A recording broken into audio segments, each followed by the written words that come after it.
Hi, this is Kevin Kraut. My topic today is about the faith of the persecutors of the prophet Joseph Smith by N.B. Lundwall.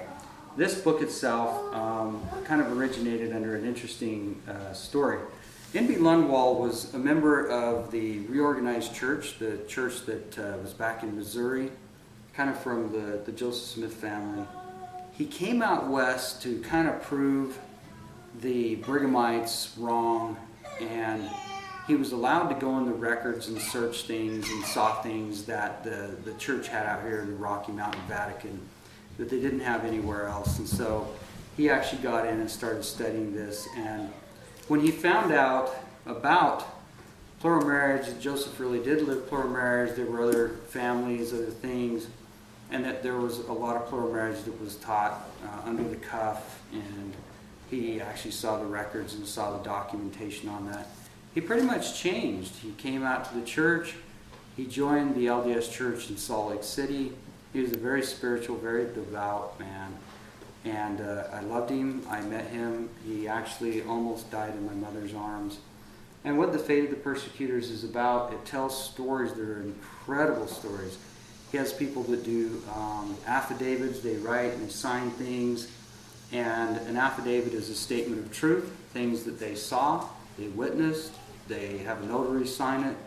And so there are all kinds of stories about of what happened to those who persecuted Joseph Smith and the remarkable things of it. This is getting actually pretty hard to find. I suggest anybody read this if they're doubting Joseph Smith. Read this, study it. It's one of the best things to prove about Joseph Smith Mormonism, and that Joseph Smith really was a prophet.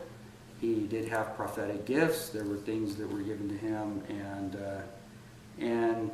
that's kind of the interesting part of the story. However, when I was a little teeny kid, he lived in Salt Lake City, and he had this kitchen that was kind of interesting. And in the kitchens in those days, they had a little stairway that went up upstairs. I don't know why they built stairways inside kitchens, but it kind of went up in kind of a little curve and went up. So I was always kind of fascinated by that. And I got up and I came in. I must have been around 4 or 5 in the morning or something anyway. And I went walking into the kitchen, and to my surprise, I know I had to have been about 3 or 4 years old. And I saw this angel standing there.